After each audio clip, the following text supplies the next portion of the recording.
Waalaikumsalam warahmatullahi wabarakatuh. Tolong cek di bawah meja masing-masing kita ada sampah, tolong diangkat ya. Ya Bu. Oke, baik tadi ya. Baiklah, apa kabar Anda semuanya? Baik Bu.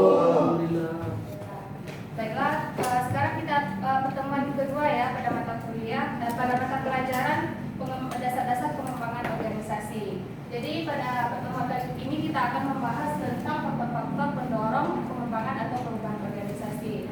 Baiklah, sebelum memulai pelajaran, alangkah baiknya kita berdoa terlebih dahulu. Silakan kepada ketua kelas Alvin untuk memimpin doa. Baik, sebelum memulai pelajaran pada pagi hari ini, ada baiknya kita berdoa. Berdoa dimulai. Selesai. Baik, terima kasih Alvin. Selanjutnya, apakah dari Anda semua ada yang tidak hadir? Ada semua di ada yang hadir Bu. Itu Bu. Oh, kenapa dia? Sakit Bu. Suaranya ada di depan Bu. Ya, baik. Jadi ini sakit, kita doakan teman yang sakit ini agar cepat sembuh dan Anda semua tolong jaga kesehatannya sarapan sebelum pergi sekolah. Baik, pada minggu lalu kita telah membahas tentang dasar-dasar konsep dasar dari pengembangan dan perubahan dari organisasi. Nah, sebelum lanjut, Ibu ingin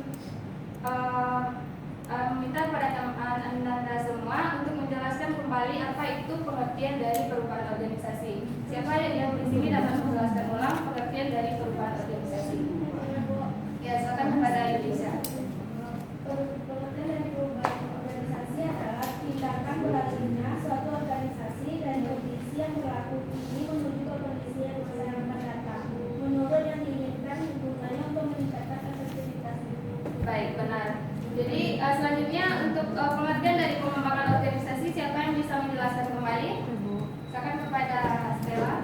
Pengembangan organisasi itu merupakan suatu usaha yang direncanakan untuk membantu sebuah organisasi dalam mengembangkan keterampilan sehingga meningkatkan efektivitas dan efisiensi pada organisasi. Baik, benar sekali. Kasih hapus dong untuk teman-temannya.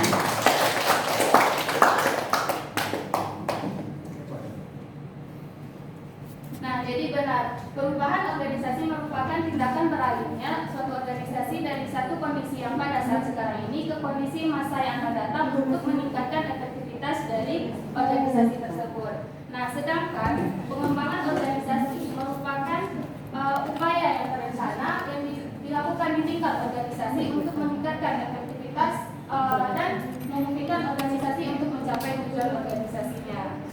Baik. Sekarang kita akan masuk materi selanjutnya, yaitu tentang faktor-faktor pendorong perubahan dan pengembangan organisasi.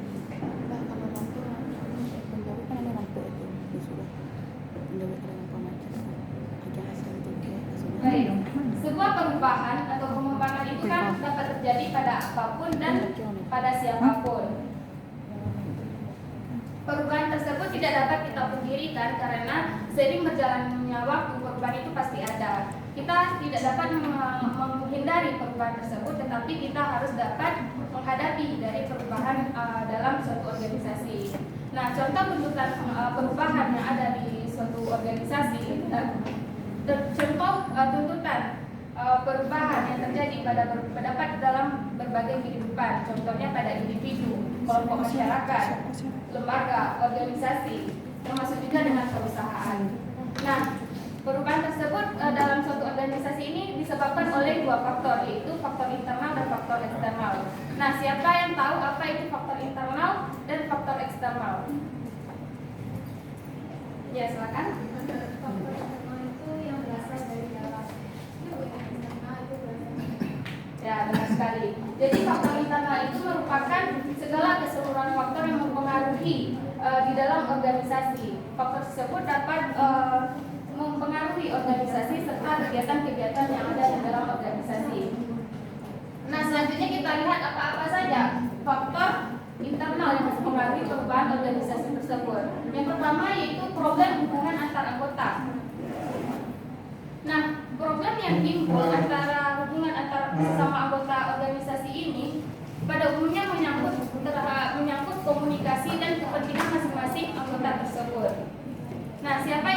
menjelaskan contoh dari apa saja contoh problem yang mungkin terjadi antara anggota di dalam suatu organisasi. Ada yang bisa memberikan contoh? Baik, contoh di dalam suatu organisasi problem yang ada di dalam antar anggota di dalam suatu organisasi itu ada miskomunikasi. Miskomunikasi ini dapat terjadi antara atasan dengan bawahan, yang antara atasan dan bawahan ataupun antara bawahan dengan bawahan yang memiliki tingkat kedudukan yang sama. Di mana di dalam hubungan antar anggota ini dari contoh tersebut tadi dapat kita lihat bahwa hubungan antar anggota ini dibedakan menjadi dua. Yang pertama yaitu hubungan antara atasan dengan bawahan atau yang disebut dengan hubungan vertikal.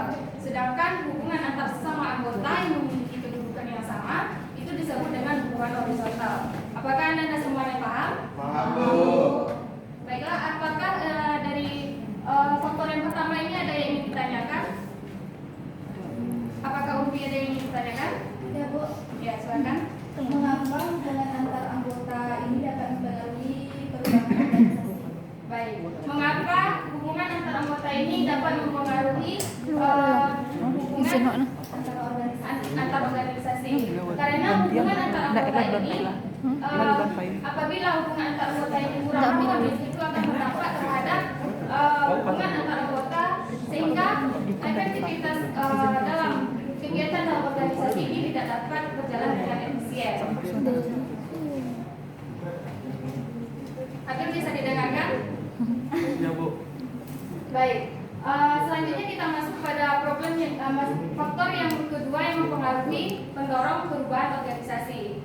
Faktor yang kedua ini merupakan problem dalam proses kerjasama. Proses kerjasama yang berlangsung dalam organisasi ini juga dapat mempengaruhi perubahan dalam organisasi. Problem yang mungkin terjadi dalam proses kerjasama ini bisa saja terkait dengan sistem kerja dalam organisasi tersebut maupun peralatan atau perlengkapan yang digunakan dalam organisasi. Nah, di sini siapa yang bisa menjelaskan mengapa problem dalam proses kerjasama ini dapat mempengaruhi perubahan dalam organisasi? Baik, sepertinya tidak. Baik, silakan. Izin. Oh ya, silakan. Nah, jadi problem dalam proses kerjasama ini, apabila suatu organisasi ini melakukan kerjasama secara birokratis atau kaku, itu dapat mengurangi efektivitas kerja dalam organisasi tersebut. Karena sistem birokrasi ini menyebabkan hubungan antar anggota yang menjadi impersonal dan mengakibatkan rendahnya semangat kerja sehingga produktivitas kerja menurun. Tunggu temannya dulu ya. Baiklah, sampai di sini apakah ada yang tidak mengerti? Berarti paham semuanya ya. Baik, yang terakhir kita lihat yaitu kepribadian pegawai. Mengapa kepribadian pegawai ini menjadi faktor pendorong dalam perubahan organisasi? Ada yang tahu? Tolong diperhatikan ya semuanya. Jadi faktor kepribadian pegawai ini dapat mempengaruhi perubahan dalam organisasi karena pegawai pada umumnya ini berasal dan terlahir dan dibesarkan dengan budaya yang berbeda-beda yang berpengaruh terhadap kebiasaan dan kinerjanya. Nah, apabila seorang pegawai ini memiliki kebiasaan yang buruk, tentu akan berpengaruh terhadap kinerjanya. Jadi sehingga di sini kita harus dapat memperbaiki dari pegawai ini yang memiliki kebiasaan yang buruk menjadi kebiasaan yang lebih baik. Nah, mungkin itu materi kita pada hari ini yaitu mengenai faktor internal yang mempengaruhi perubahan atau pengembangan organisasi. Baiklah, sebelum ibu tutup, apakah dari Anda semuanya ada yang ingin bertanya? Tidak. Baik, jika tidak, silakan untuk minggu depan kita membahas yaitu tentang faktor eksternal yang mempengaruhi pengembangan dan perubahan organisasi. Jadi di sini ibu minta kepada Anda semua silakan cari apa-apa saja faktor eksternal yang mungkin mempengaruhi perubahan atau pengembangan organisasi. Dan silakan kerjakan lembar buku harian kita pada halaman 59, kerjakan latihannya. Apakah ada masih yang ragu? Tidak. Baik, jika tidak, itu tutup pembelajaran hari ini karena jam pelajaran sudah habis. Mohon maaf atas segala kesalahannya. Wabillahi taufiq wal hidayah. Assalamualaikum warahmatullahi wabarakatuh. Warahmatullahi wabarakatuh.